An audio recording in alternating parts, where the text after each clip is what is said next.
Nah, baik, sekarang kita kembali ke halaman kedua. Just for you know aja ya, supaya teman-teman tuh tahu. Jadi cara, struktur ayat tuh seperti itu. Oke, sekarang kita kembali ke halaman 2. Alif Lam Mim. Udah semua? Buka Qur'annya ya. Buka Qur'annya. Halaman 2 surat Al-Baqarah. And again, siapin buku catatannya karena kita bakal nulis-nulis. Ada beberapa catatan untuk halaman kedua ini ya. Jadi siapin lagi pensil, pulpen, sama spidolnya. Apapun yang bisa dipakai buat nulis. Yang pertama, inilah surat pertama, catat ya. Inilah surat pertama yang Allah menuliskan atau mewahyukan huruf muqatta'ah. Yang pertama, inilah surat pertama yang Allah menuliskan atau mewahyukan huruf muqatta'ah, yakni alif, lam, mim. Secara tartib surat ya, bukan turun ayat, salah. Secara tartib surat, bukan turun ayat. Tartib surat sama tartib ayat itu beda. Turunnya ayat sama turunnya surat beda. Nah ini nih, kalau ini tartib surat. Tartib surat kan Al-Fatihah, Al-Baqarah, Ali Imran, dan seterusnya. Secara tartib surat, inilah surah pertama yang diawali oleh huruf muqatta'ah, yakni huruf yang terpotong-potong. Alif, lam, mim sebagai ayat pertama. Catatan berikutnya, nih tulis lagi nih catatan berikutnya, catatan yang kedua di halaman 2 ini juga. Allah pertama kali menyebutkan Alkitab, bukan Quran, tapi Alkitab. Ya. Kemudian ada 2 hudan. Ada 2 kosakata hudan di sini. Hudan yang pertama ada di ayat 2 dan hudan yang kedua itu ayat 5. Coba lihat, ayat 2 dan ayat 5 ada 2 hudan. Allah menyebut pertama kalinya bukan mukminin, bukan muslimin, tapi muttaqin. Ujung ayat 2, lihat ujung ayat 2. Baru penjelasannya adalah penjelasan tentang beriman. 2 kali kosakata hudan, ayat 2 dan ayat 5. Nah, dengan begini aja tuh kita jadi tahu gitu loh. Oh, hudan ada di ayat 2 dan di ayat 5. Kemudian ada 2 yu'minuna. Ada 2 yu'minuna. Ayat berapa aja tuh? Ayat 3 dan ayat 4. Bedanya ayat 3 tidak ada waw. Yaitu apa? Alladzina. Terus kalau ayat 4 apa? Ayat 4 itu ada wawu. Walladzina. Ya Wirda yakin kalau lembar kedua ini rata-rata udah pada hafal pastinya kan? Kecil, gampang, cuma alif lam mim doang. Tapi beda karena kita ini belajar tentang konsep gitu. Nanti kayak gini nih ngafalnya di halaman-halaman berikutnya seperti ini contohnya. Oke? Belajar tentang struktur atau tentang konsep ya.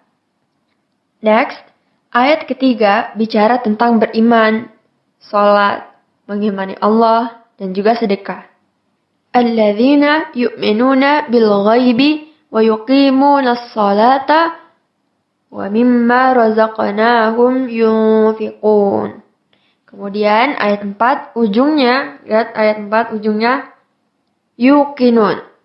Ujung ayat 4 yuqinun. Orang yang melaksanakan ayat 3 dan 4 bukan hanya disebutnya muttaqin, tapi disebut juga muflihun.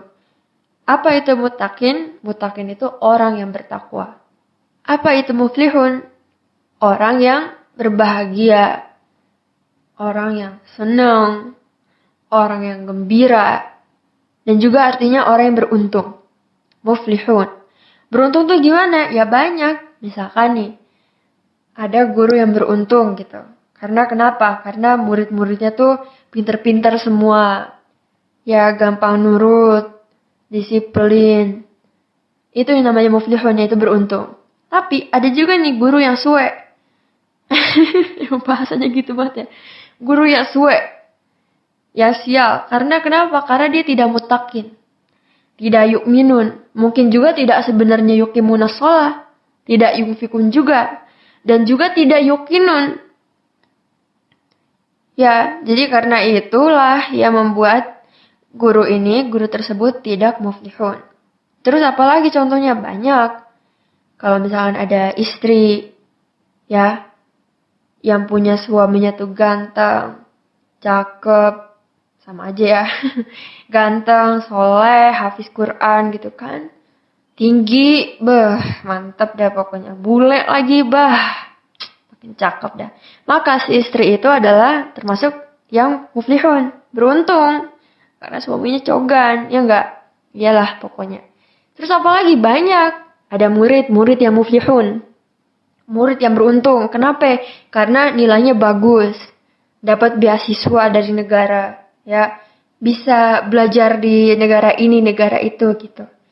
Itulah yang namanya muflihun. Ada orang tua yang muflihun, ada orang tua yang beruntung. Kenapa? Karena anaknya penghafal Quran, anaknya mau menghafal Quran, anaknya mau belajar Quran, anaknya pintar sholat, pintar ngaji, rajin menabung, tidak sombong seperti saya.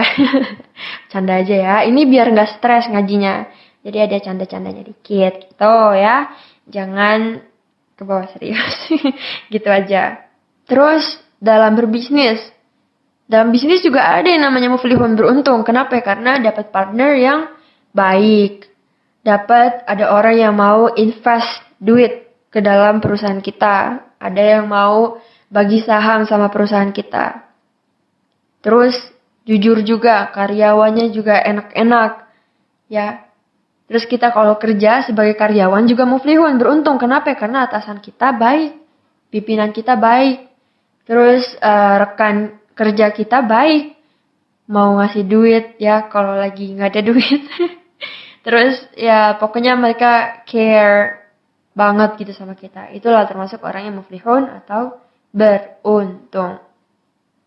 Di mana aja dia muflihun, asal dia muttaqin.